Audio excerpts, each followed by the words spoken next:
All month long during Black History Month, we're taking some time to introduce you to people making a difference in their community. Today we meet up with Eric Childs, the owner of Mind's Eye Comics in Burnsville. Lifelong fan of the comic book industry, he's working to make comic books accessible to people of all ages, even offering graphic novels covering Black history. And Shayla had a chance to sit down with Eric to learn more about his passion and his purpose. We just love this story, Shayla.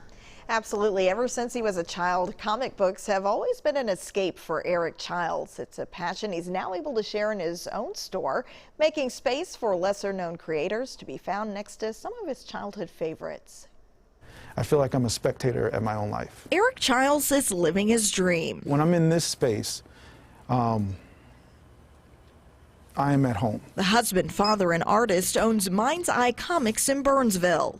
How he lives his life is inspired by his favorite superhero. Superman is my original favorite superhero. And it may not be for the reasons that you think. His power is realized by the simple fact that he chooses to love. In choice is where our power is realized. Inside this space, Eric is realizing his own power every day. I am on a mission to make sure things that are important to me and that I think that they're important in general still get the platform that they deserve. A fan of comics since childhood, the Kansas City native became the owner of his favorite comic book store 3 years ago.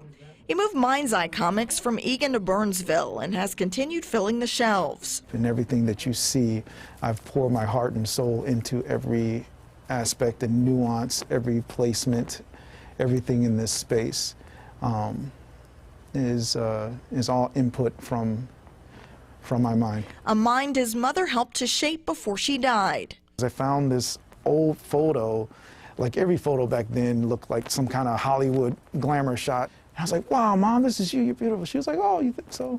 And she told me that when she grew up, in the pages in the books and stuff in school,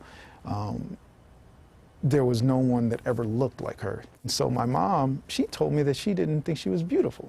You know, it may seem small. People think, oh, well, we know you're there. You're in the book. You see this person, that person. Once I heard that story, I realized that that stuff matters. So now that I have a little girl, I think about that stuff all the time. I want to be able to if I get her a book, I want her to be able to see herself somewhere within that narrative. In this home full of superheroes, one superhero is making sure everyone can find themselves in comic book pages too. There's no part of our past that we as minorities don't play a part. To see all these faces of creators in the comic book industry that you never even heard about or even knew that they were the ones that were involved in building this industry that we all know and love, that we were entrusted to do these works. The industry as a whole, I think, embodies what we should be.